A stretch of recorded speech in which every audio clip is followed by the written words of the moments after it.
English premier ലീഗിൽ ആഴ്സണലിന് വിജയം. Emirates സ്റ്റേഡിയത്തിൽ നടന്ന മത്സരത്തിൽ ലെയ്സ്റ്റർ സിറ്റിയെ ആഴ്സണൽ 2-4 ഗോളുകൾക്ക് പരാജയപ്പെടുത്തി. ഇന്ന് ഇഞ്ചുറി ടൈം ഗോളുകളിൽ ആഴ്സണൽ വിജയം പിടിച്ചെടുക്കുകയായിരുന്നു. കളിയുടെ 20-ാം മിനിറ്റിൽ ഗബ്രിയൽ മാർട്ടിനെല്ലിയിലൂടെ ആഴ്സണൽ ആദ്യ ലീഡെടുത്തു.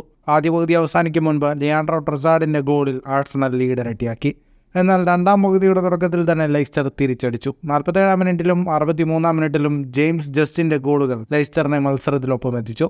തുടർന്ന് ആഴ്സണലിന്റെ ഗോൾ ശ്രമങ്ങൾക്ക് മുന്നിൽ ലെയ്സ്റ്റർ കീപ്പർ ഹെർമൻസൺ വിലങ്ങുതടിയായി. മത്സരത്തിലാകെ 13 സേവുകളാണ് ലെയ്സ്റ്റർ കീപ്പർ നടത്തിയത്.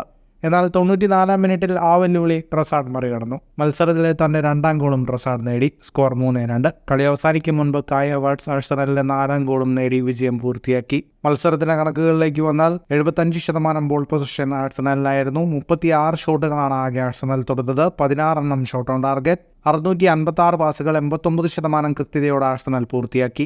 5 ഷോട്ടുകൾ മാത്രമാണ് ലെയ്സ്റ്റർ തൊടുത്തത്. 3 shot on target. ജയത്തോടെ ആഴ്സണലിന്റെ 6 കളികളിൽ നിന്ന് 14 പോയിന്റായി. ലെയ്സ്റ്റർ ഇതുവരെ ലീഗിൽ ഒരു ജയം പോലും സ്വന്തമാക്കിയിട്ടില്ല. ആകെയുള്ളത് 3 പോയിന്റ് മാത്രമാണ്. ഫുട്ബോൾ ലോകത്തെ കൂടുതൽ വാർത്തകൾക്കും വിശേഷങ്ങൾക്കുമായി സ്പോർട്സ് കഫേ ഇപ്പോൾ തന്നെ സബ്സ്ക്രൈബ് ചെയ്യുക.